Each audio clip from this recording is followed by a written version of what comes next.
গত ভিডিওতে আপনাদেরকে বলেছিলাম যে আমি একটা আদার ভিডিও আনবো। তো তখনই আদার মাটিটা রেডি করে রাখছিলাম, এই বস্তায় বন্দি করে কিছু সার কীটনাশক ব্যবহার করে একসাথে দিয়ে রাখছিলাম। তো মাটিটা কিছুদিন ফেলে রাখছি যাতে মাটিতে হওয়া গ্যাসগুলো পরে বের করে দেওয়া যায়। সেই কারণেই এখন মাটিটা আসলে এরকম আলগা করে দিচ্ছি যাতে একটু ঝুরঝুরে হয়। যদিও আদা লাগানোর সময় শেষ হয়ে গেছে, তারপরেও ছোট্ট করে একটু চেষ্টা করলাম যাতে আমি বুঝতে পারি যে চাষাবাদের প্রক্রিয়া কি রকম, রোগ শোক কি রকম হয়। সবকিছু ঠিকঠাক থাকলে আগামী বছর পরিসরটা আর একটু বড়ও করতে পারি ইনশাআল্লাহ। আপনারা হয়তো খেয়াল করছেন যে আমার যে বীজ আদাগুলো লাগাবো সেইগুলো বেশ বড় সাইজের।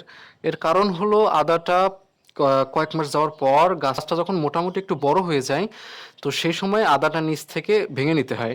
এতে গাছের ক্ষতি হয় না, বরঞ্চ একটু জায়গা পাই, সুবিধাই হয়। যে বীজগুলো এখন দেখছেন, এর আগেও কিছু বীজ আমি নিয়ে আসছিলাম। আমার ভুলের কারণে সেই বীজগুলো আমি নষ্ট করে ফেলছি। তো পরবর্তীতে নিয়ে আসা এই বীজগুলো নিয়ে এসে বেশ কিছুদিন আমার ঘরে ছিল।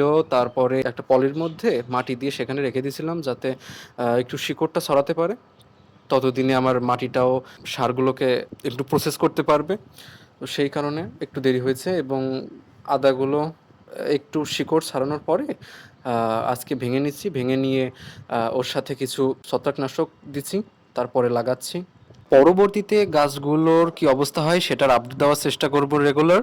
তো সাথে থাকুন আমাদের। পরবর্তীতে আমরা আর কি কি প্রজেক্ট নিয়ে কাজ করি সে বিষয়ে জানাতে থাকবো ইনশাআল্লাহ।